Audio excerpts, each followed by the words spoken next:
서울 외곽 허름한 전세 원룸 앞. 이른 아침 8시. 강도현 49. 오늘도 네이비 양복을 입고 현관문을 나섰습니다. 구두는 잘 닦여 있고 넥타이는 단정하게 매져 있습니다.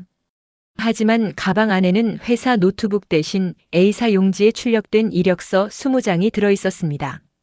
엘리베이터가 1층에 멈췄을 때 휴대폰이 진동했습니다. 영상통화. 발신자는 딸 세진이었습니다. 아빠, 일어나셨어요? 화면 속 세진은 기숙사 침대에 걸터앉아 웃고 있었습니다. 21살 지방국립대 경영학과 3학년. 도현의 자랑이자 요즘은 가장 마주하기 힘든 사람이었습니다. 일어났지. 넌 오늘 수업 있어? 네, 9시에 회계학. 아빠는요?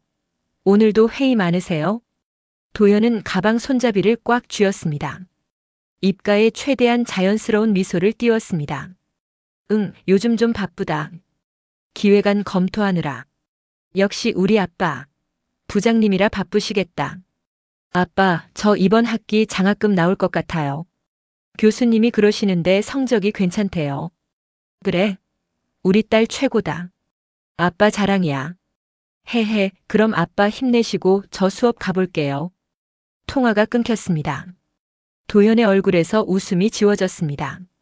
그 자리에 남은 건 지친 중년 남자의 얼굴뿐이었습니다. 그는 천천히 지하철역으로 걸어갔습니다. 출근 시간대라 사람들은 모두 급했지만 도현만은 느릿했습니다. 갈 곳이 정해져 있지 않은 사람의 걸음이었습니다. 그 시각 지방 소도시. 정분옥 78. 도현의 어머니는 아침 식사를 마치고 설거지를 하던 중이었습니다. 오래된 아파트 2층 30평형. 남편이 떠난 뒤 혼자 살아온 지 15년째였습니다. 휴대폰이 울렸습니다. 문자 알림. 분옥 씨는 안경을 찾아 썼습니다. 요즘은 글씨가 잘 안 보였습니다. 국민건강보험공단. 피부양자 자격 변동 안내. 강도현님의 직장 가입자 자격이 상실되어 피부양자 자격이 변동되었습니다. 분옥 씨는 휴대폰을 든 손이 떨렸습니다. 직장 가입자 자격 상실이라. 이게 무슨. 그녀는 그 말의 의미를 알았습니다. 동네 경로당에서 비슷한 얘기를 여러 번 들었기 때문입니다. 누구네 아들이 회사를 그만뒀다더라, 명퇴를 당했다더라. 그럴 때마다 우리 도연이는 괜찮겠지 생각했었습니다. 분옥 씨는 주저앉았습니다. 부엌 바닥이 차가웠습니다. 설마 우리 도현이가 회사를. 바로 그때 현관 초인종이 울렸습니다. 택배였습니다. 정분옥님 계시죠? 택배요. 분옥 씨는 비틀거리며 일어나 문을 열었습니다. 택배 기사가 건넨 박스는 생각보다 가벼웠습니다. 발신인 란을 보니 창업 컨설팅 센터라고 적혀 있었습니다. 창업? 우리 도현이가 웬 창업? 분옥 씨는 가위로 박스를 뜯었습니다. 안에는 두꺼운 서류 봉투와 형형색색의 브로셔들이 들어 있었습니다. 성공 창업 스토리 마이너스 퇴직 후 제2의 인생. 프랜차이즈 가맹점주 성공 매뉴얼. 월 500만 원 수익 보장형 창업 아이템. 브로셔는 화려했지만 분옥 씨의 눈에 들어온 건 서류 봉투 안의 계약서였습니다. 가맹사업 거래 계약서. 예비 창업자 강도현. 계약금 1,500만 원. 총 투자 금액 5,800만 원. 분옥 씨의 손이 떨렸습니다. 이 자식이 퇴직도 모자라서 퇴직금을 여기다 처박은 거야? 계약서를 읽을수록 화가 치밀었습니다. 위약금 조항, 중도 해지 불가 조항, 온갖 불리한 조건들이 작은 글씨로 빽빽하게 적혀 있었습니다. 분옥 씨는 휴대폰을 들었습니다. 아들에게 전화를 걸려다가 멈췄습니다. 아니다. 일단 확인부터 하자. 내가 먼저 화내면 이 자식 더 숨을 거다.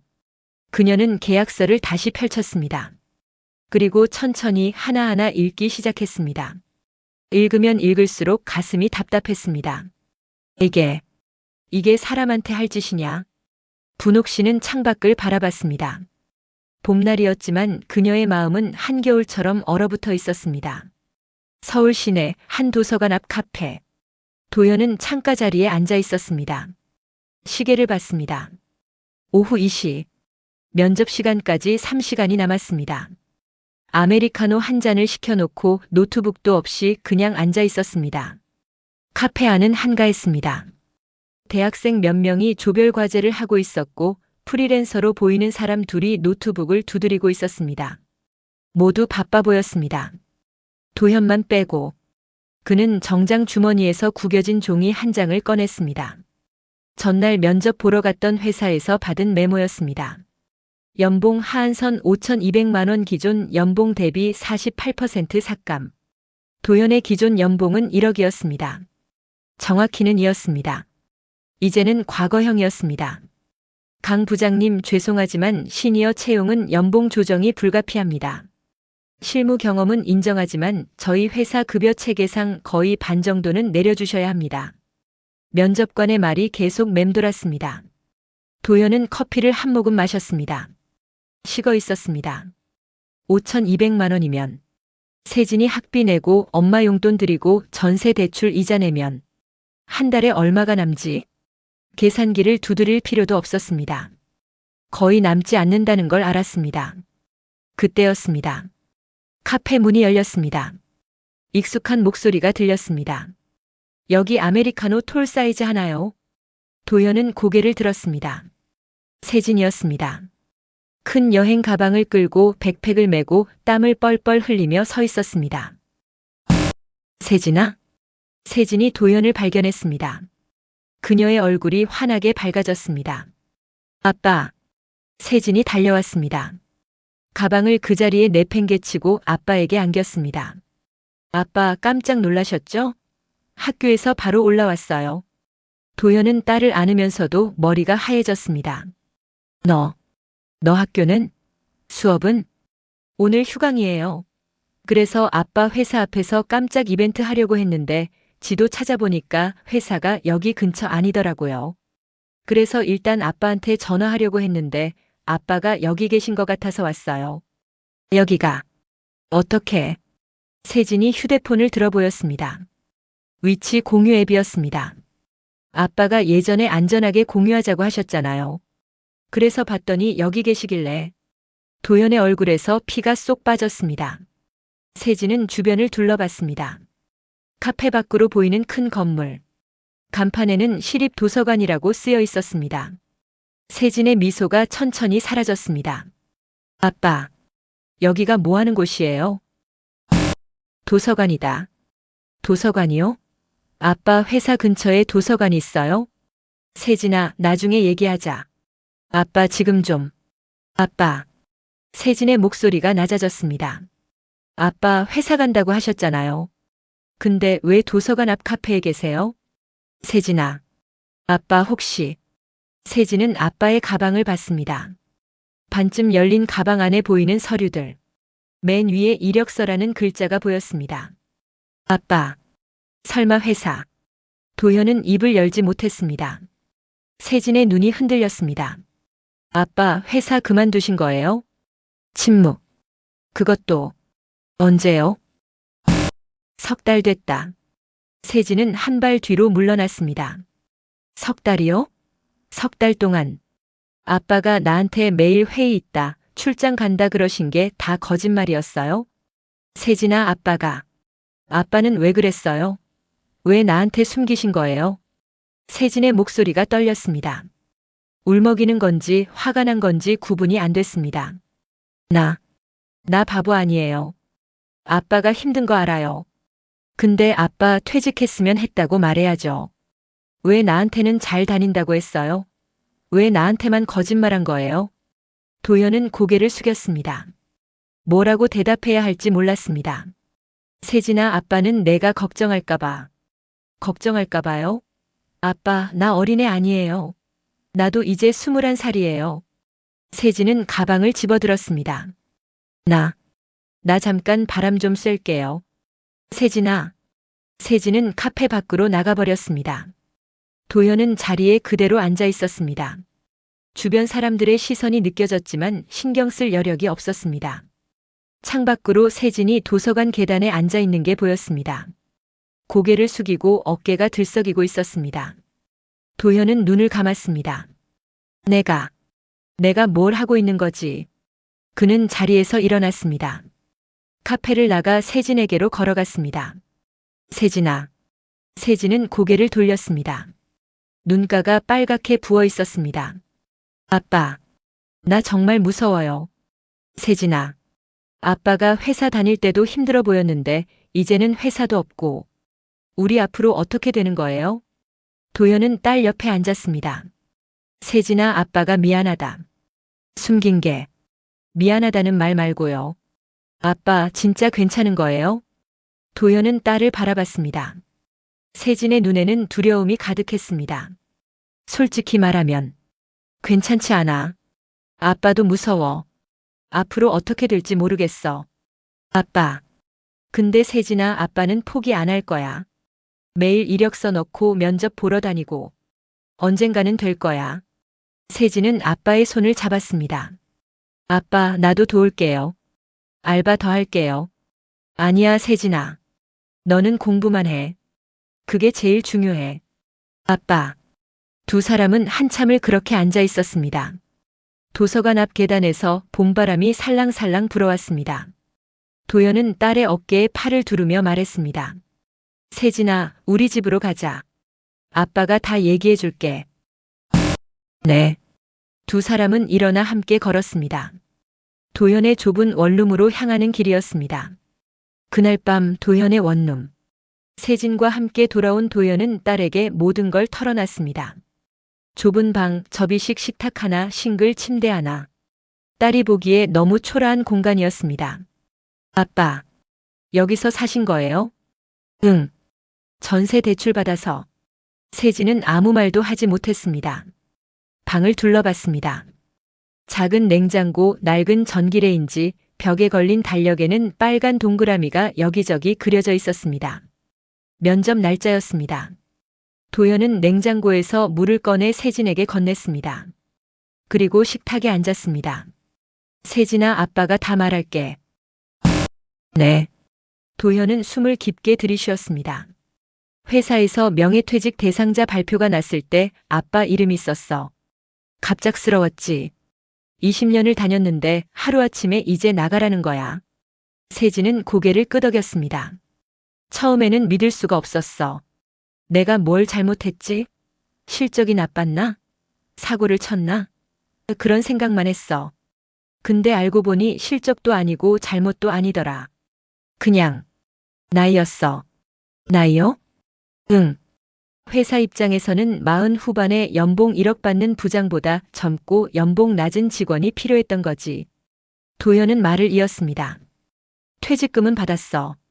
그런데 그게 생각보다 적더라. 세금 떼고 대출 갚고 나니까 반도 안 남았어.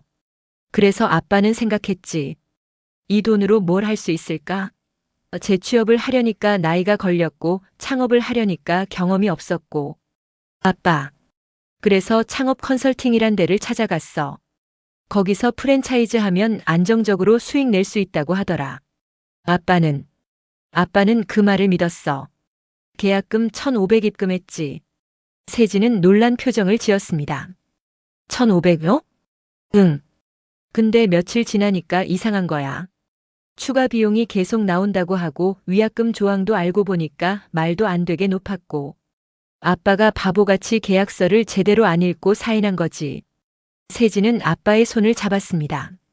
아빠 괜찮아요. 괜찮지 않아, 세진아. 아빠가 너무 한심해.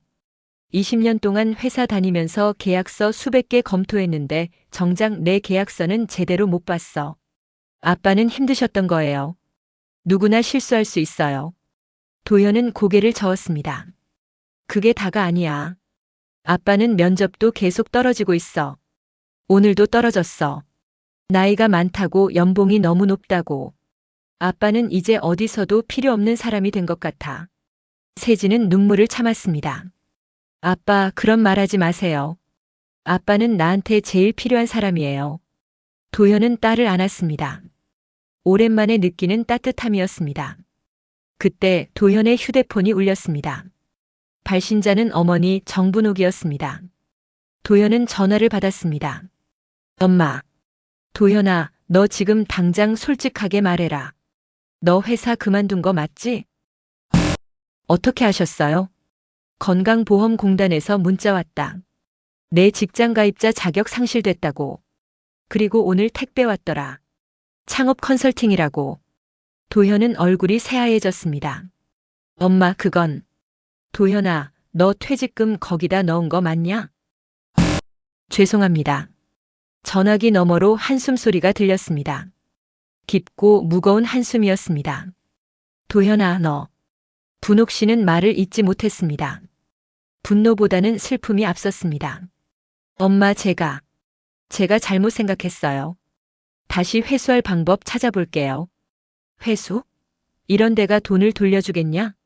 도현아, 너 지금 정신 똑바로 차려라. 내가 지금 당한 건 사기야. 사기. 엄마. 그래도 말은 했어야지. 퇴직했다고 해서 죄인 되는 거 아니잖아. 왜 숨겼어? 왜 엄마한테도 세진이한테도 말 안 했어? 도현은 대답하지 못했습니다. 분옥 씨의 목소리가 떨렸습니다. 도현아, 엄마가 뭐가 부족해서 너를 이렇게 만들었냐? 엄마가 미안하다. 엄마 아니에요. 엄마 잘못 아니에요. 아니다. 엄마가 너한테 너무 기대를 많이 한 거다. 우리 아들 대기업 부장 그 말 하고 싶어서. 엄마가 너를 더 힘들게 한 거다. 도현의 눈가가 붉어졌습니다. 엄마, 저는 엄마를 자랑스럽게 해드리고 싶었어요. 정말로요. 알아. 우리 아들.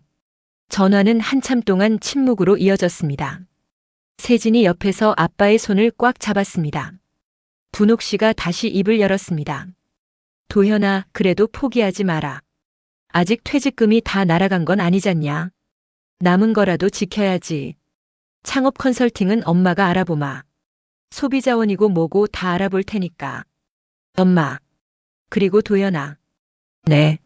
너 힘들면 집으로 와라. 여기 내 방 그대로 있다. 세진이도 데리고 와. 엄마가 밥은 해줄 수 있다. 도현의 눈가가 뜨거워졌습니다.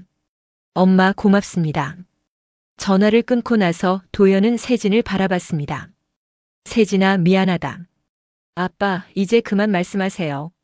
미안하다는 말. 세진이 아빠를 안았습니다. 아빠는 나쁜 사람 아니에요. 그냥 힘든 거예요. 나도 알아요. 아빠가 얼마나 열심히 사셨는지. 그날 밤 세진은 아빠의 좁은 방에서 함께 잤습니다. 침대가 작아서 둘이 누우면 비좁았지만 오랜만에 느끼는 따뜻함이었습니다. 다음 날 아침, 도현의 휴대폰에 전화가 걸려왔습니다. 박지훈이었습니다. 박지훈 52. 도현과 같은 해에 입사해서 20년을 함께 버텨온 동기였습니다. 도현이 회사를 떠난 후에도 여전히 그 회사에 남아 있었습니다. 야, 도현아. 나야. 지훈아, 무슨 일이야? 너 지금 어디야? 시간 되면 나올 수 있어? 응, 괜찮아. 오늘 면접 없어. 그럼 점심때 강남역에서 보자. 할 얘기가 있어. 전화가 끊겼습니다. 지훈의 목소리에는 평소와 다른 무게감이 있었습니다. 도현은 세진에게 말했습니다. 세진아, 아빠 잠깐 나갔다 올게. 너는 집에서 쉬어. 네, 아빠. 조심히 다녀오세요. 강남역 근처 허름한 선술집. 점심시간이 지난 오후 2시, 손님이 별로 없는 시간대였습니다. 박지훈은 이미 와서 소주 한 병을 비워가고 있었습니다. 야, 벌써 마신 거야? 앉아. 너도 한 잔해. 도현은 자리에 앉았습니다. 지훈이 소주잔에 술을 따랐습니다. 건배. 두 사람은 말없이 술을 마셨습니다. 한참 동안 아무 말도 하지 않았습니다. 지훈이 먼저 입을 열었습니다. 도현아, 너 창업한다며? 컨설팅 회사랑 계약했다며? 누가 그래? 회사에 소문 돌더라. 인사팀에서 확인했는데 내 건강보험이 지역가입자로 바뀌었다고. 근데 사업자 등록은 안 되어 있다고. 도현은 소주잔을 내려놨습니다. 아직 안 했어. 계약만 했고. 이제 취소하려고. 취소? 위약금은? 많이 나온대. 절반 정도. 미친. 그 새끼들 완전히 사기꾼이네. 지훈이 주먹으로 테이블을 쳤습니다. 야, 도현아.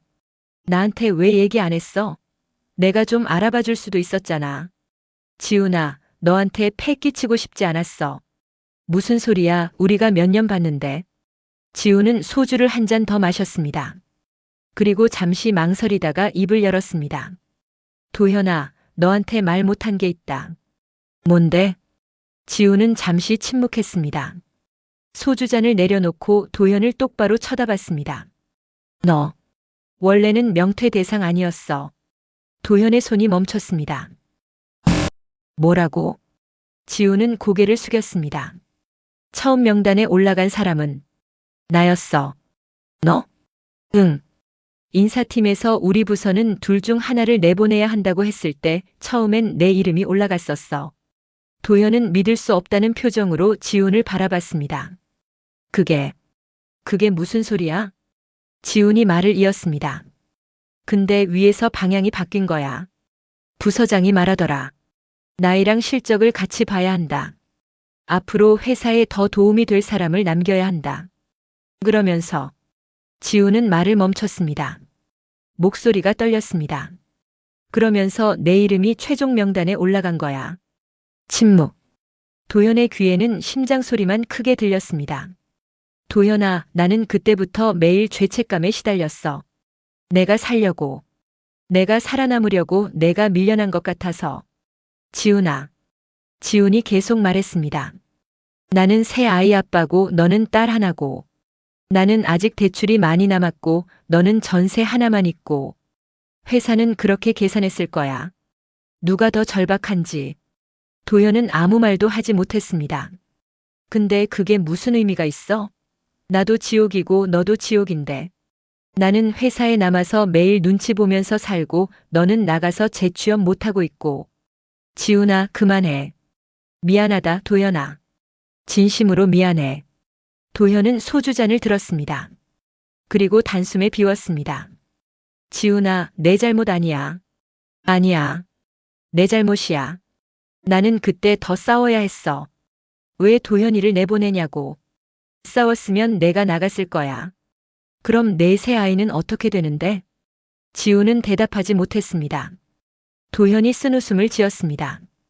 지훈아, 우리 둘 다 피해자야. 회사가 문제지 너랑 내가 문제가 아니야. 도현아. 근데 솔직히 말하면 좀 억울하긴 해. 20년을 다녔는데 끝은 이렇게 허무하게 끝나네. 두 사람은 다시 술을 마셨습니다. 말은 많지 않았지만 서로의 아픔을 나누는 시간이었습니다. 한참을 마시다가 지훈이 조심스럽게 물었습니다. 도현아, 앞으로 어떻게 할 거야? 모르겠어. 일단 창업은 취소하고 계속 이력서 넣을 거야. 언젠가는 되겠지. 그래. 꼭 되길 바란다. 지훈은 잠시 망설이다가 말했습니다. 도현아, 내가 할 수 있는 게 있으면 말해. 돈이든 인맥이든.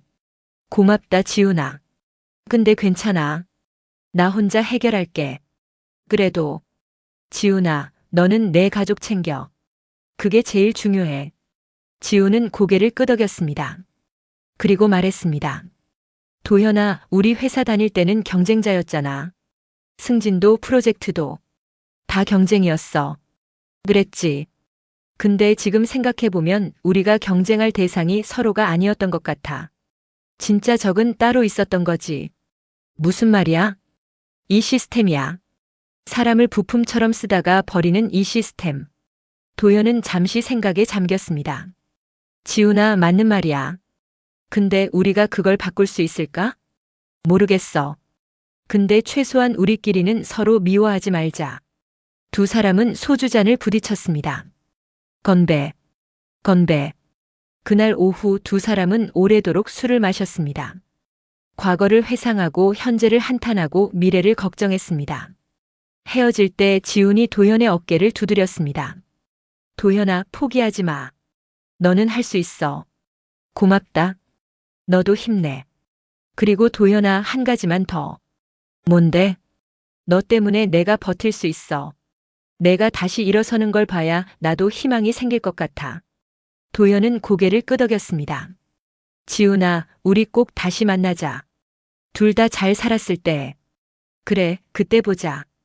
두 사람은 헤어졌습니다. 도현은 집으로 돌아가는 지하철 안에서 창밖을 바라봤습니다. 어둠이 내리고 있었습니다.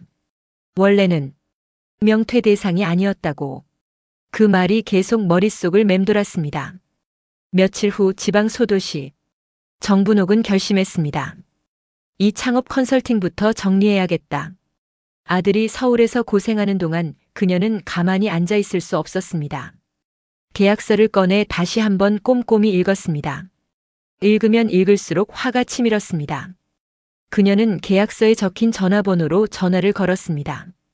여보세요, 창업 컨설팅 센터입니다. 밝고 경쾌한 목소리였습니다. 분옥 씨는 최대한 침착하게 말했습니다. 여기 강도현이라고 며칠 전에 계약한 사람 있죠? 네, 확인되십니다. 무엇을 도와드릴까요? 계약 취소하고 싶어요. 전화 너머로 잠깐의 침묵이 흘렀습니다.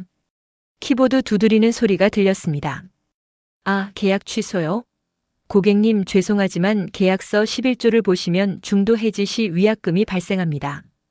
위약금이 얼마나 되는데요? 계약금의 70%입니다. 그러니까 1,050만 원이네요. 분옥 씨는 순간 정신이 아득해졌습니다. 뭐요?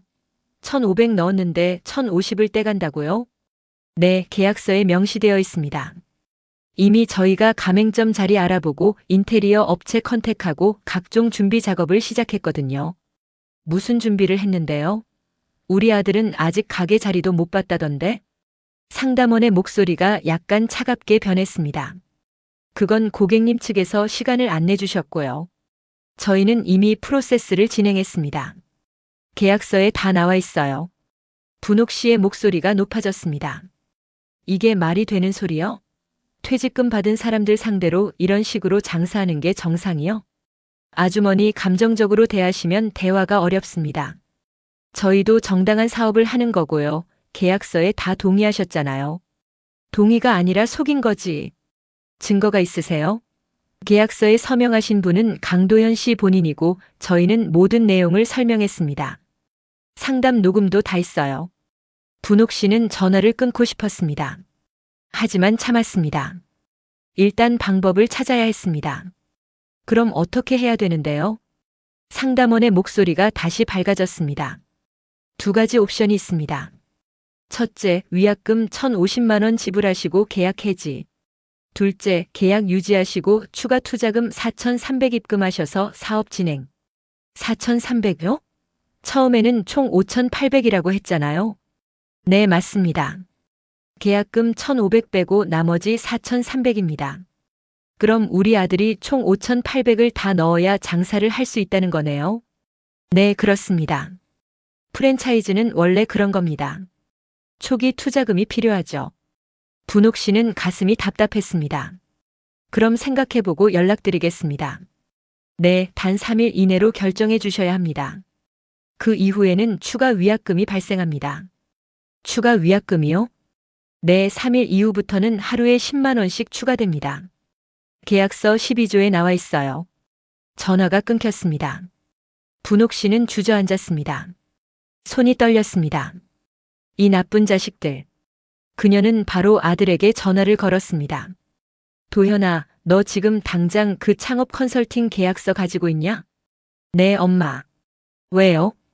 당장 소비자원에 신고할 거다. 이건 사기야, 사기. 엄마, 그래도 제가 서명한 건데. 서명했으면 다야? 너를 속여서 서명하게 한 거잖아. 도현은 한숨을 쉬었습니다. 엄마, 솔직히 말씀드리면 저도 알았어요. 조금은요. 뭐? 저도 한 방을 노리고 상담 받으러 간 거예요. 회사 나오고 나니까 괜히 나도 사장님 한번 돼볼까 싶더라고요. 그래서 좀 급하게 계약한 것도 있어요. 분옥 씨는 말을 잇지 못했습니다. 도현아, 엄마, 제 잘못이에요. 제가 너무 조급했어요. 퇴직하고 나니까 자존심이 상했거든요. 대기업 부장이었던 사람이 이력서 넣고 떨어지고 그게 너무 싫었어요. 도현아, 그래서 창업이라도 하면 나도 사장이다 할 수 있을 것 같았어요. 근데 완전히 속은 거죠. 분옥 씨는 눈물이 났습니다. 우리 도현이가 얼마나 힘들었으면. 엄마, 걱정 마세요. 제가 해결할게요. 아니다. 엄마가 한다. 너는 재취업 준비나 해라. 그날 저녁 박지훈이 지방까지 내려왔습니다. 도현이 전화로 상황을 설명하자 지훈은 주말임에도 불구하고 바로 기차를 타고 왔습니다. 어머니, 안녕하세요. 어서 와라, 지훈아. 오랜만이네. 지훈은 계약서를 받아 쭉 읽어봤습니다. 얼굴이 점점 굳어졌습니다. 이거 완전히 불공정 약관인데요. 그래도 서명은 했잖아요. 아니, 도현아. 이건 명백히 소비자 보호법 위반이야. 위약금이 70%라는 게 말이 돼? 보통은 1020%인데. 지훈은 분옥 씨를 바라봤습니다. 어머니, 이거 그냥 넘기면 안 됩니다. 한국소비자원에 신고하고 필요하면 변호사 선임해야 해요. 변호사요? 그것도 돈 들잖아요. 무료 법률 상담도 있어요. 일단 시도는 해봐야죠. 이런 업체들 요즘 너무 많아요. 퇴직자들 상대로 사기치는 거예요. 도현이 고개를 저었습니다. 지훈아, 고맙지만 이거 신고하고 소송하고 그러면 시간이 얼마나 걸릴지 몰라. 그 시간에 차라리 재취업에 집중하는 게 나을 것 같아. 도현아, 그렇게 당하고만 있을 거야? 당한 게 아니라 제가 잘못 선택한 거예요. 분옥 씨가 두 사람을 번갈아 보았습니다. 너희 둘 다 그만해라. 어머니, 누가 잘못했고 잘했고를 떠나서 내 눈에는 너희 둘 다 그냥 살아남으려고 발버둥 치는 애들이다. 잠시 침묵이 흘렀습니다. 분옥 씨가 말을 이었습니다. 도현아, 엄마가 너한테 미안하다. 엄마, 왜요? 엄마가 너한테 너무 많은 걸 기대한 것 같다. 대기업 부장 그 타이틀이 너한테는 자랑이 아니라 짐이었을 텐데. 엄마가 그걸 몰랐다. 도현의 눈가가 붉어졌습니다. 엄마, 아니에요. 저는 엄마를 자랑스럽게 해드리고 싶었어요. 아니다. 엄마가 경로당에서 우리 아들 대기업 다닌다 그 말 하고 싶어서 너를 더 힘들게 한 거다. 도현은 어머니를 안았습니다. 엄마, 저는 엄마 자랑하고 싶었어요. 정말로요. 지훈도 옆에서 조용히 말했습니다.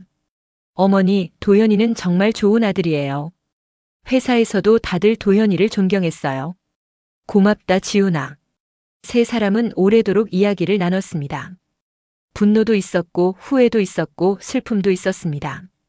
하지만 그 안에는 서로에 대한 이해도 조금씩 싹트고 있었습니다. 밤이 깊어갔습니다. 지훈은 근처 모텔에서 자기로 했고 도현과 분옥 씨는 집에 남았습니다. 부엌 식탁에 앉아 모자는 차를 마셨습니다. 도현아, 너 진짜 괜찮냐? 네, 엄마. 괜찮아요. 거짓말 마라. 엄마가 봐도 안 괜찮아. 도현은 차를 한 모금 마셨습니다. 엄마, 솔직히 말하면 무서워요. 앞으로 어떻게 될지. 그래, 그럴 수 있지. 저는 20년 동안 회사만 봤어요.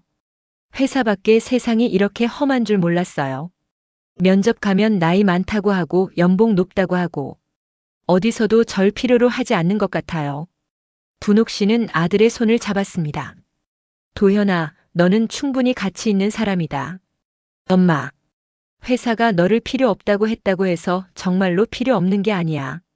너는 나한테 필요하고 세진이한테 필요하고 지훈이한테도 필요해. 도현의 눈에 눈물이 맺혔습니다. 엄마, 저는 제가 실패자 같아요. 실패자? 그게 무슨 소리냐? 넘어진 건 실패가 아니야. 안 일어나는 게 실패지. 근데 엄마, 저는 계속 넘어져요. 일어나려고 하면 또 넘어지고. 그래도 계속 일어서잖냐?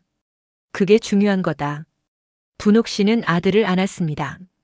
도현아, 엄마는 너를 믿는다. 너는 포기하지 않는 아이야. 어렸을 때부터 그랬어. 무슨 일이 있어도 끝까지 해내는 아이였어. 엄마. 그러니까 이번에도 해낼 거다. 시간이 좀 걸릴 뿐이야. 도현은 어머니의 품에서 한참을 울었습니다. 49의 나이에 다시 아이처럼 울었습니다. 다음 날 세진에게서 문자가 왔습니다. 아빠, 솔직히 퇴직한 거 처음 들었을 때는 무서웠어. 우리 가족이 어떻게 되는 건지, 내가 학교를 계속 다닐 수 있을지. 근데 생각해봤어. 아빠는 도망 안 가고 서 있잖아. 숨기긴 했지만 그래도 매일 이력서 넣고 면접 보러 다니고. 그게 더 대단한 것 같아. 아빠, 나는 아빠가 자랑스러워. 포기하지 마세요. 우리 함께 이겨낼 수 있어요. 도현은 문자를 읽으며 눈물을 흘렸습니다. 그는 답장을 보냈습니다. 세진아, 고맙다. 아빠도 내가 자랑스럽다. 조금만 기다려줘. 아빠가 다시 일어설게. 꼭 일어설게. 며칠 후 분옥 씨는 한국소비자원에 전화를 걸었습니다. 여보세요, 소비자 상담 받고 싶은데요. 상담원은 친절하게 상황을 들었습니다. 네, 이런 경우 불공정 약관에 해당될 수 있습니다. 위약금 70%는 과도해요. 그럼 어떻게 해야 되나요? 일단 피해 구제 신청을 하세요. 저희가 업체에 연락해서 조정을 시도할 겁니다. 그럼 돈을 돌려받을 수 있나요? 보장은 못 드리지만 시도는 해볼 수 있어요. 많은 경우 일부라도 환급받으시거든요. 분옥 씨는 바로 신청서를 작성했습니다. 컴퓨터를 잘 다루지 못해서 동네 주민센터 직원의 도움을 받았습니다. 할머니, 이런 업체 요즘 진짜 많아요. 조심하셔야 해요. 우리 아들이 당한 거요. 아드님이 퇴직하셨나 봐요. 요즘 명퇴자들 타겟으로 하는 사기가 많아요. 그래. 우리 아들도 그렇게 당했어. 신청서를 제출하고 나서 분옥 씨는 조금 안심이 됐습니다. 최소한 사원은 볼 수 있다는 것에. 그리고 일주일 후 소비자원에서 연락이 왔습니다.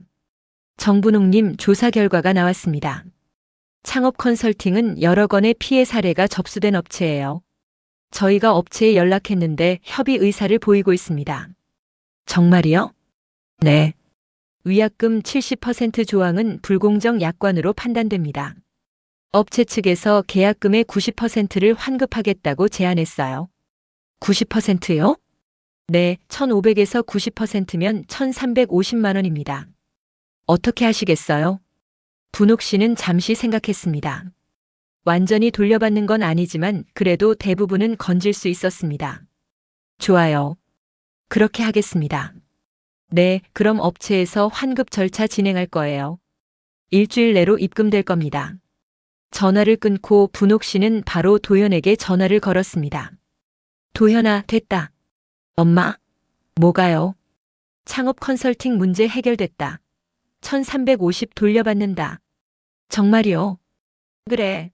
소비자원에서 조사 나가니까 그 새끼들이 꼬리 내렸다. 위약금 70%는 불법이래. 도현은 안도의 한숨을 쉬었습니다. 엄마, 정말 고생 많으셨어요. 괜찮다. 이제 이 돈 내가 가져라. 엄마, 그건 안 돼요. 엄마가 고생하신 건데. 아니다. 너 지금 새 출발하는데 목돈 있으면 좋잖냐? 전세 대출이라도 좀 갚아라. 도현은 눈물이 났습니다. 엄마, 고맙습니다. 정말 고맙습니다. 우리 아들, 이번엔 진짜 잘 될 거다. 엄마가 안다. 전화를 끊고 도현은 창밖을 바라봤습니다. 봄이 지나가고 초여름이 오고 있었습니다. 조금씩 나아지고 있어. 완전히 끝난 건 아니야. 그는 다시 이력서를 펼쳤습니다. 포기하지 않기로 했습니다. 어머니가 싸워서 돈을 돌려받은 것처럼 그도 자신의 자리를 찾기 위해 싸울 것입니다. 그로부터 3주 후, 도현은 매일 아침 일어나 이력서를 넣었습니다. 대기업은 아예 지원조차 받아주지 않았고 중소기업은 면접까지 갔다가 연봉이 안 맞는다거나 나이가 많다는 이유로 떨어졌습니다. 그러던 어느 날 오후 한 통의 전화가 왔습니다. 강도현 씨 맞으시죠? 네, 맞습니다. 물류 인사팀입니다. 서류 잘 받았고요. 면접 한번 보시겠습니까? 도현의 가슴이 뛰었습니다. 네, 언제든지 가능합니다. 그럼 이번 주 금요일 오후 2시에 본사로 오시면 됩니다. 주소는 문자로 보내드릴게요. 감사합니다.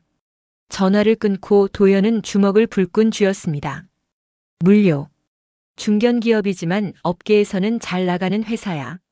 이번엔 꼭 붙어야 돼. 그는 바로 회사에 대해 조사하기 시작했습니다. 홈페이지를 뒤지고 뉴스 기사를 찾아보고 업계 동향을 파악했습니다. 세진에게 전화를 걸었습니다. 세진아, 아빠 금요일에 면접 있어. 진짜요? 어디요? 물류라고 중견기업이야. 아빠, 이번엔 꼭 되실 거예요. 화이팅! 고맙다 세진아. 박지훈에게도 문자를 보냈습니다. 지훈아, 금요일에 물류 면접 있어. 이번엔 될 것 같아. 곧 답장이 왔습니다. 야, 잘됐다. 물류 괜찮은 회사야. 준비 잘해. 화이팅! 금요일 오후 물류 본사. 도연은 깔끔하게 다려입은 양복을 입고 건물에 들어섰습니다. 중견기업치고는 건물이 꽤 컸습니다. 로비도 깔끔하고 현대적이었습니다. 여기서 일할 수 있다면 도연은 마음을 가다듬고 엘리베이터를 탔습니다. 5층 인사팀이 있는 층이었습니다. 강도현 씨 맞으시죠? 이쪽으로 오세요. 인사팀 직원이 그를 면접장으로 안내했습니다. 작은 회의실이었습니다. 테이블 건너편에 면접관 3명이 앉아 있었습니다. 가운데 앉은 사람이 제일 젊어 보였습니다. 30대 후반쯤 되어 보였습니다. 강도현 씨 앉으세요. 감사합니다. 도연은 자리에 앉았습니다. 심장이 빠르게 뛰었습니다. 하지만 겉으로는 침착함을 유지했습니다. 가운데 면접관이 이력서를 보며 말했습니다. 대기업에서 20년 근무하셨네요. 부장까지 하셨고. 네, 그렇습니다. 근데 왜 나오셨어요? 명퇴셨나요? 순간 공기가 무거워졌습니다. 도현은 솔직하게 대답하기로 했습니다. 네. 명예퇴직이었습니다. 아, 그러시군요. 면접관은 이력서를 내려놓았습니다. 그리고 도현을 빤히 쳐다봤습니다. 도현은 긴장했습니다. 또 떨어지는 건가? 그런데 면접관이 갑자기 미소를 지었습니다. 강도현 씨 혹시 저 기억 안 나시나요? 도현은 당황했습니다. 죄송한데 어디서 뵌 적이 있나요? 면접관은 조금 더 환하게 웃었습니다. 10년 전이에요. 본사 품질 사고 났을 때요. 도현은 기억을 더듬었습니다. 10년 전 품질 사고. 혹시 하청업체 담당자셨나요? 네. 그때 저는 신입이었어요. 박주성입니다. 도현의 눈이 커졌습니다. 박주성 씨? 주성은 고개를 끄덕이며 명함을 건넸습니다. 박주성, 물류운영이사. 도현은 명함을 보고 깜짝 놀랐습니다. 이사님이시군요. 네. 그것도 과장님 덕분이에요. 주성은 말을 이었습니다. 기억나세요? 그때 본사에서 품질 문제가 터졌을 때 위에서 하청업체 담당자 책임 물어라고 했잖아요. 저는 그때 신입이었고 아무것도 몰랐고 그냥 떠밀려서 회의실에 앉아 있었어요. 도현은 천천히 기억을 떠올렸습니다. 그때 그 일, 10년 전 도현이 과장이었을 때였습니다. 회사에서 납품받은 부품에 품질 문제가 생겼습니다. 대형 사고는 아니었지만 고객사에서 클레임이 들어왔습니다. 회의실에는 부서장과 팀장들, 그리고 하청업체 담당자가 앉아 있었습니다. 담당자는 25살쯤 되어 보이는 신입사원이었습니다. 부서장이 소리쳤습니다. 이게 누구 책임이야? 하청업체 관리를 어떻게 한 거야? 신입사원은 얼굴이 새하얘진 채 떨고 있었습니다. 죄송합니다. 죄송하면 다야? 이거 고객사에 어떻게 설명할 거야? 그때 도현이 끼어들었습니다. 부서장님 잠깐만요. 뭔데, 강 과장? 이건 담당자 한 명의 문제가 아닙니다. 저희 부서 전체가 관리 감독을 제대로 못한 거죠. 신입 하나 잡아서 해결됐다고 생각하지 맙시다. 같이 책임지고 같이 해결합시다. 부서장은 인상을 찌푸렸습니다. 강 과장, 그래도 담당자는 담당자잖아. 담당자는 신입입니다. 경험도 없고 아는 것도 없어요. 우리가 제대로 가르쳐 줬어야죠. 이건 우리 책임입니다. 회의실이 조용해졌습니다. 도현은 신입사원을 바라보며 말했습니다. 실수는 누구나 합니다. 중요한 건 이걸 어떻게 해결하느냐예요. 우리 같이 해결합시다. 그 말에 신입사원의 눈에 눈물이 맺혔습니다. 결국 그 일은 부서 전체가 책임지는 것으로 마무리됐고 신입사원은 징계를 받지 않았습니다. 면접장으로 돌아왔습니다. 주성이 말했습니다. 과장님, 그때 그 말씀 기억하세요? 신입 하나 잡아서 해결됐다고 생각하지 말자. 우리가 같이 책임지고 같이 해결하자. 도현은 천천히 고개를 끄덕였습니다. 기억나네요. 저는 그 일 때문에 회사를 그만두려고 했어요. 신입인데 품질 사고 연루되면 커리어가 끝나는 거잖아요. 근데 과장님이 막아주셨어요. 주성의 목소리가 떨렸습니다. 그날 과장님이 해주신 말씀이 제 인생의 전환점이었어요. 실수는 누구나 한다. 중요한 건 그걸 어떻게 해결하느냐다. 그 말씀이 저를 살렸어요. 저는 그냥 당연한 말을 한 것뿐인데. 아니에요. 그 말이 저한테는 전부였어요. 그래서 저는 회사를 그만두지 않았고 열심히 일했고 지금 여기까지 왔습니다. 주성은 다른 두 면접관을 봤습니다. 이분이 제가 말씀드린 그분입니다. 10년 전에 저를 살려주신 분이에요. 다른 면접관들도 고개를 끄덕였습니다. 주성이 다시 도현을 바라봤습니다. 도현님, 솔직히 말씀드리면 이력서 보고 깜짝 놀랐습니다. 도현은 긴장했습니다. 나이가 많다고 하려나, 연봉이 높다고 하려나. 대기업에서 20년 버티셨으면 여기선 경험 많은 실무형 리더죠. 저희가 딱 필요로 하는 인재예요. 도현은 믿을 수 없었습니다. 정말인가요? 네. 저희 회사는 중견기업이지만 빠르게 성장하고 있어요. 연봉은 대기업만큼은 못 드리지만 7천만 원 정도는 가능합니다. 그리고 3년 내에 임원 트랙도 열려 있고요. 7천만 원이요? 네. 적으신가요? 아니요. 충분합니다. 주성은 웃었습니다. 도현님, 한 가지 더 말씀드릴게요. 저는 도현님께 빚을 졌어요. 그래서 이번에 인사팀에 강력하게 추천했습니다. 물론 최종 결정은 면접 후에 내리는 거지만 제 의견은 이미 정해졌어요. 이사님, 과장님, 아니 이제는 도현님이라고 불러야겠네요. 우리 회사에서 다시 시작하시죠. 제가 옆에서 도와드릴게요. 도현의 눈가가 뜨거워졌습니다. 참으려고 했지만 눈물이 났습니다. 감사합니다. 정말 감사합니다. 다른 면접관이 물었습니다. 강도현 씨, 그럼 언제부터 출근 가능하세요? 내일이라도 가능합니다. 면접관들이 웃었습니다. 그 정도로 급하진 않고요. 다음 주 월요일부터 오시면 됩니다. 계약서는 인사팀에서 이메일로 보내드릴게요. 네, 감사합니다. 면접이 끝나고 도현은 건물 밖으로 나왔습니다. 하늘을 올려다봤습니다. 구름 사이로 햇살이 비쳤습니다. 그는 그 자리에 서서 한참을 울었습니다. 지나가는 사람들이 쳐다봤지만 신경 쓰지 않았습니다. 10년 전에 내가 해준 작은 선의가 10년 후에 나를 살렸어. 도현은 바로 전화를 걸었습니다. 첫 번째는 어머니에게. 엄마, 나 붙었어. 뭐라고? 정말이가? 네, 면접 끝나고 나오는데 이사님이 합격이라고 바로 말해주셨어요. 다음 주 월요일부터 출근이에요. 전화기 너머로 어머니의 흐느끼는 소리가 들렸습니다. 도현아, 잘했다. 정말 잘했다. 하늘이 돕는다. 엄마, 울지 마세요. 나 이제 진짜로 출근해요. 도서관 아니고 진짜 회사로요. 그래, 우리 아들. 고생 많았다. 두 번째는 딸 세진. 세진아, 아빠야. 아빠, 면접 어떻게 됐어요? 붙었어. 아빠 취직했다. 진짜요? 아빠. 전화기 너머로 세진의 환호성이 들렸습니다. 아빠 축하해요. 진짜 축하해요. 사랑해요. 나도 사랑한다, 세진아.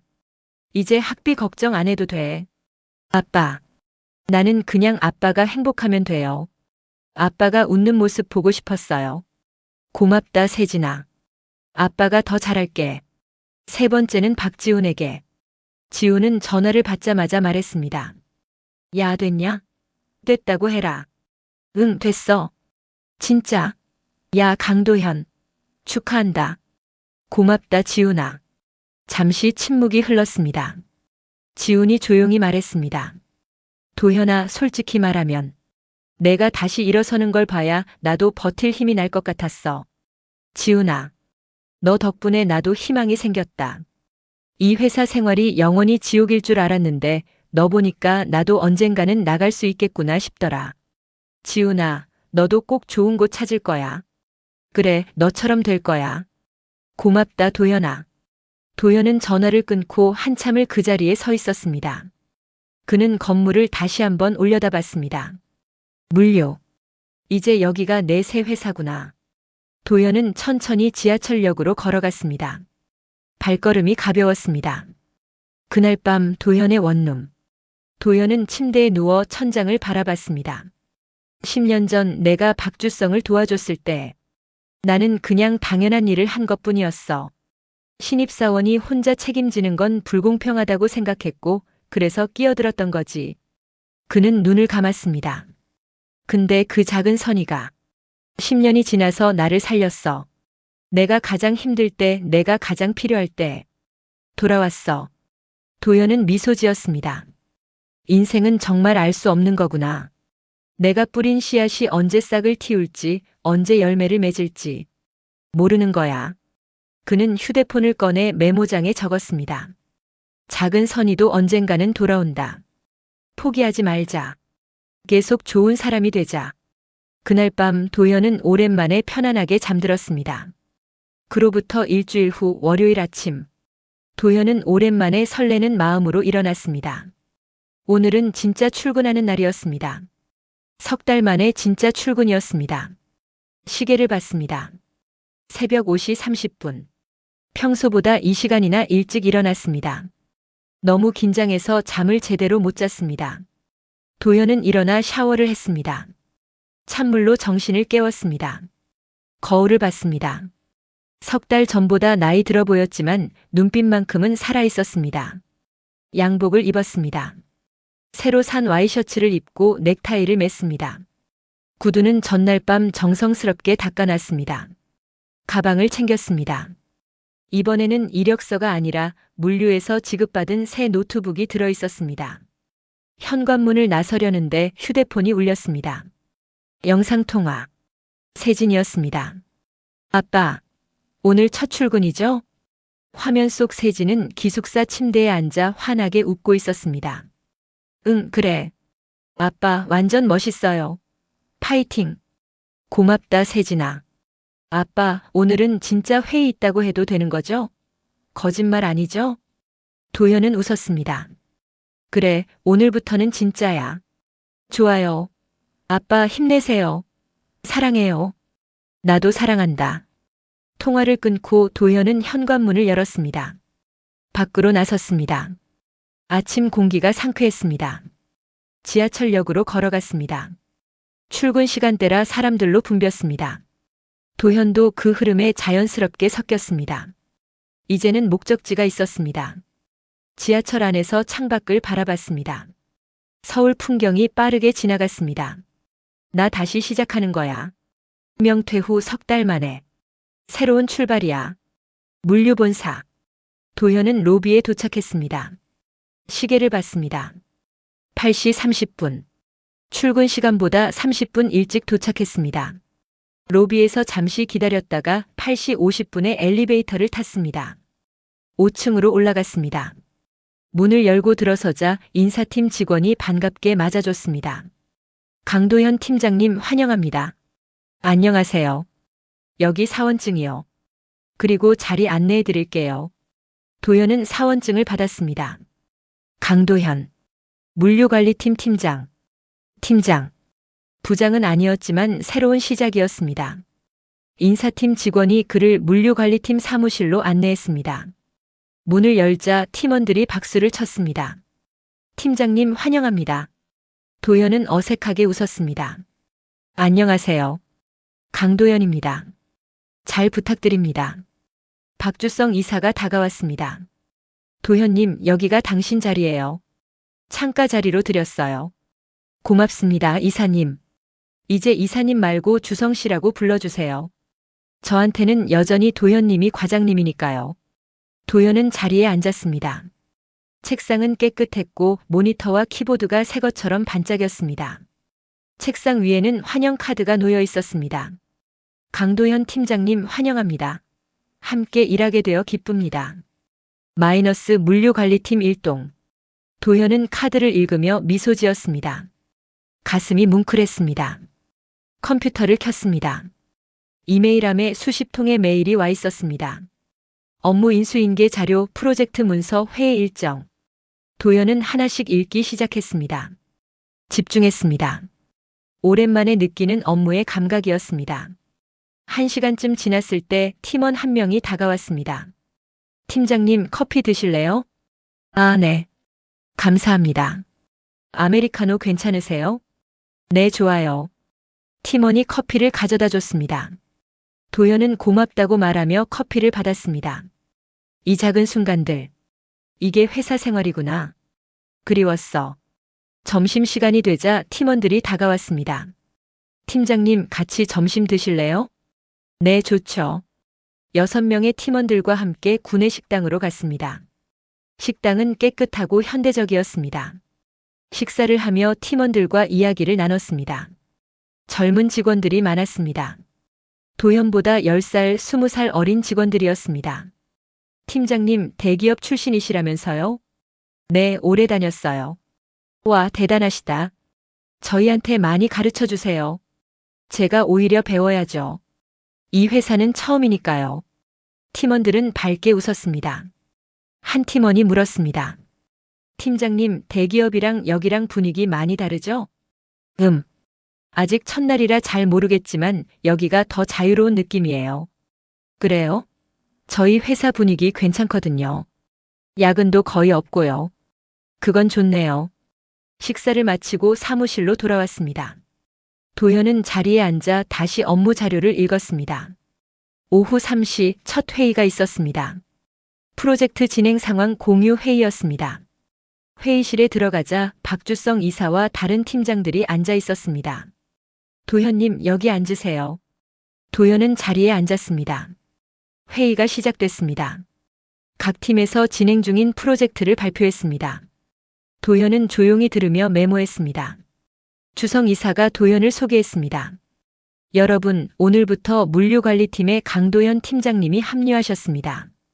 대기업에서 20년 경력을 쌓으신 분이에요.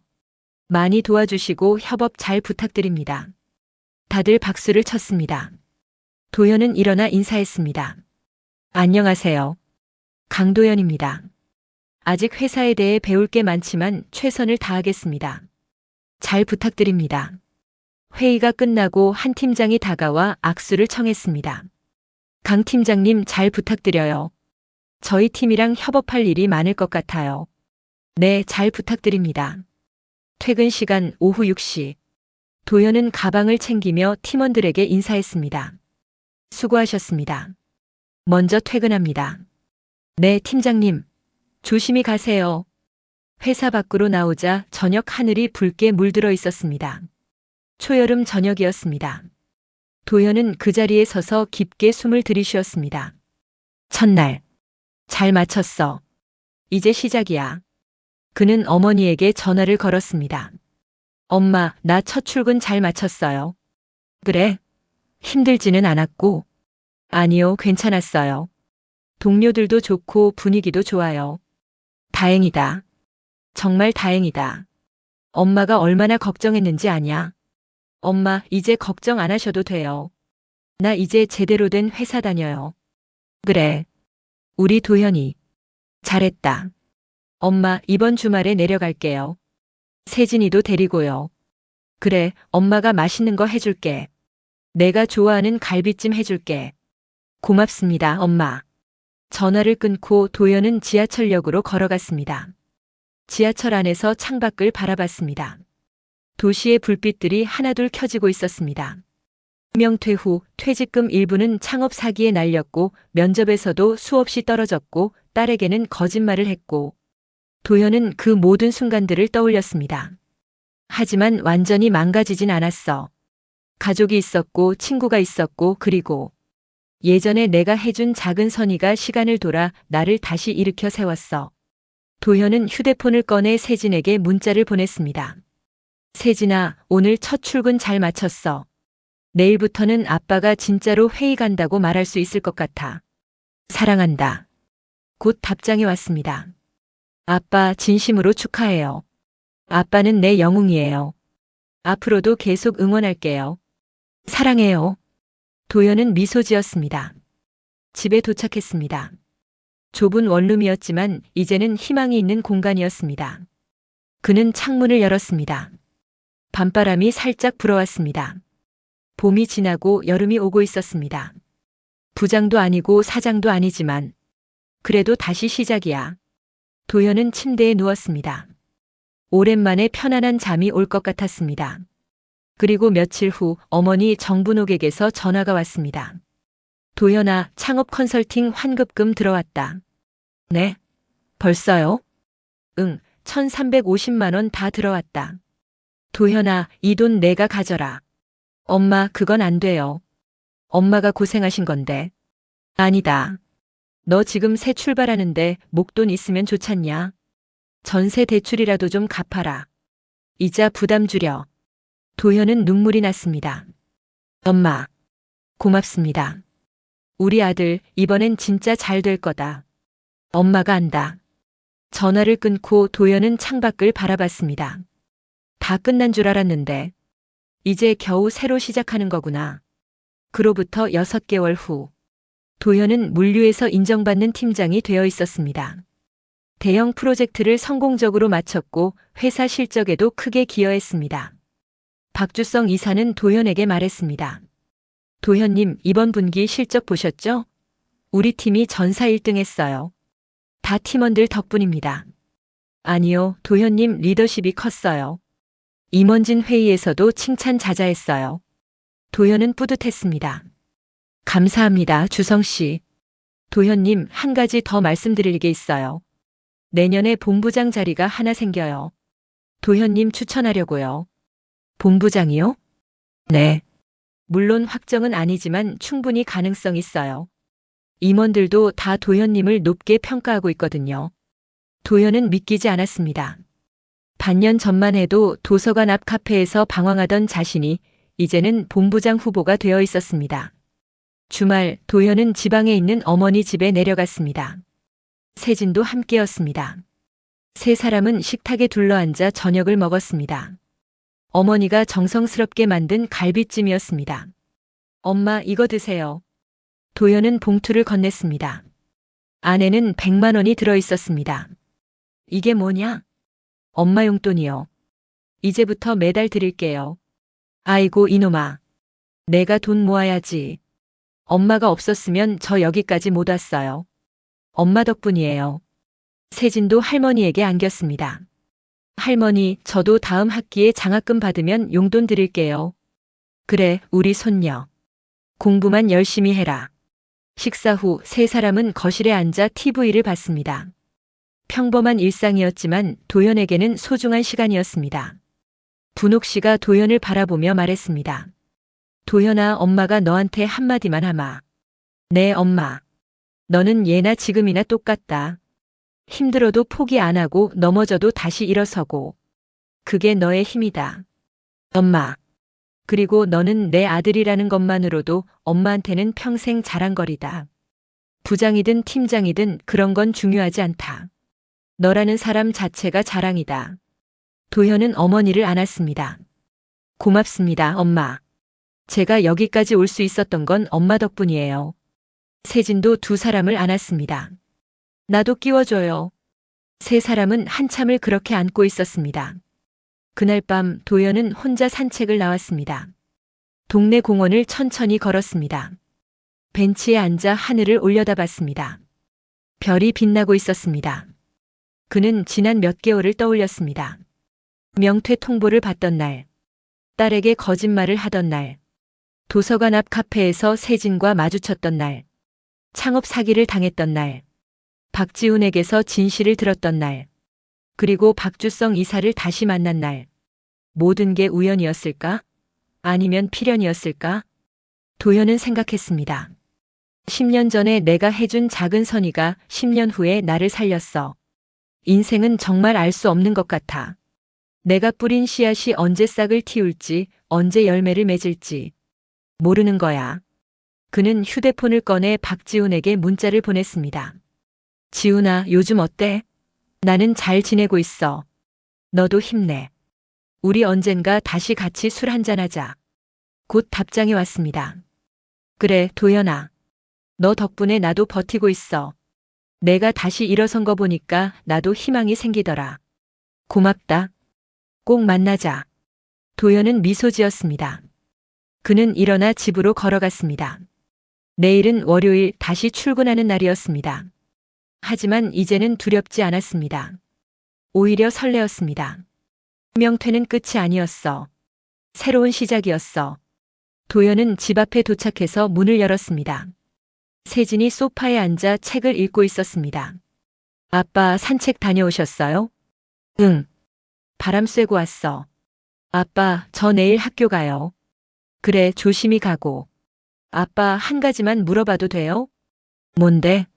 세진은 책을 덮고 아빠를 바라봤습니다. 아빠는 후회 안 해요? 대기업 그만둔 거? 도연은 잠시 생각했습니다. 후회. 안 한다고 하면 거짓말이겠지. 가끔은 그때 좀 더 버텼으면 어땠을까 생각도 해. 그럼요? 근데 세진아, 나는 지금이 더 좋아. 왜요? 대기업에 있을 때는 나를 잃어버린 것 같았어. 매일 눈치 보고 실적 채우고 숫자만 쫓아다녔지. 근데 지금은 달라. 내가 하는 일에 의미가 있고 사람들이 나를 인정해주고. 그게 더 행복해. 세진은 웃었습니다. 아빠 멋있어요. 고맙다, 세진아. 아빠, 나도 아빠처럼 살고 싶어요. 넘어져도 다시 일어서는 사람이요. 도연은 딸을 안았습니다. 세진아, 너는 이미 그런 사람이야. 아빠가 보장해. 그리고 다음 날 아침, 도연은 다시 양복을 입고 넥타이를 매고 가방을 들었습니다. 거울을 봤습니다. 49살, 더 이상 젊지 않은 나이였습니다. 하지만 눈빛은 살아있었습니다. 현관문을 열고 나가는 순간 세진이 뛰어나왔습니다. 아빠, 잠깐만요. 왜? 세진은 아빠의 넥타이를 고쳐주었습니다. 이렇게 하면 더 멋있어요. 고맙다, 세진아. 아빠, 화이팅! 도연은 웃으며 집을 나섰습니다. 엘리베이터를 타고 1층으로 내려갔습니다. 로비를 지나 밖으로 나왔습니다. 아침 햇살이 따스했습니다. 도연은 지하철역으로 걸어갔습니다. 출근하는 사람들 사이에 자연스럽게 섞였습니다. 이제 그는 더 이상 도서관 앞 카페가 아니라 진짜 회사로 가고 있었습니다. 지하철 안에서 창밖을 바라보며 생각했습니다. 인생은 한 번 망가졌다고 끝이 아니야. 다시 시작할 수 있어. 조금 늦어도 조금 돌아가도 결국 도착할 수 있어. 도연은 미소 지었습니다. 그의 두 번째 출근길은 이제 막 시작되고 있었습니다. 극적인 반전은 없었지만 정말로 있을 법한, 그래서 더 마음에 남는 이야기였습니다. 명퇴 후 절망에 빠졌던 한 남자가 가족과 친구의 도움으로, 그리고 자신이 과거에 뿌렸던 작은 선의 덕분에 다시 일어서는 이야기. 그것이 강도연의 이야기였습니다. 그리고 이것은 누군가의 이야기이기도 했습니다. 지금 이 순간에도 어디선가 명퇴를 통보받고 절망하고 포기하고 싶어하는 누군가에게 이 이야기가 작은 희망이 되기를 바랍니다. 포기하지 마세요. 당신의 두 번째 출근길은 아직 시작되지 않았습니다. 에필로그. 1년 후, 도연은 물류본부장이 되어 있었습니다. 박주성 이사의 추천과 임원진의 만장일치로 승진했습니다. 딸 세진은 대학을 졸업하고 좋은 회사에 취직했습니다. 어머니 정분옥은 여전히 건강하게 지방에서 지내고 있었습니다. 도연은 매달 용돈을 드리고 한 달에 한 번은 꼭 내려가 어머니를 뵙습니다. 박지훈도 결국 회사를 나왔습니다. 그리고 도연의 소개로 더 좋은 회사에 취직했습니다. 창업 컨설팅 사기를 당했던 돈은 대부분 돌려받았고 도연은 그 돈으로 전세 대출을 조금 갚았습니다.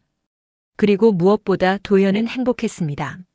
명퇴 후 절망의 시간도 있었지만 그 시간이 자신을 더 강하게 만들었다는 걸 알았습니다. 어느 날 도연은 신입사원 교육의 강사로 초청받았습니다. 여러분 안녕하세요. 물류본부장 강도연입니다. 신입사원들이 박수를 쳤습니다. 오늘 제가 여러분께 하고 싶은 말은 간단합니다. 인생은 예측할 수 없다는 것. 그리고 작은 선의도 언젠가는 돌아온다는 것입니다. 도연은 자신의 이야기를 들려줬습니다. 명퇴를 당한 이야기, 재취업에 실패한 이야기, 그리고 10년 전에 작은 선이가 자신을 살린 이야기.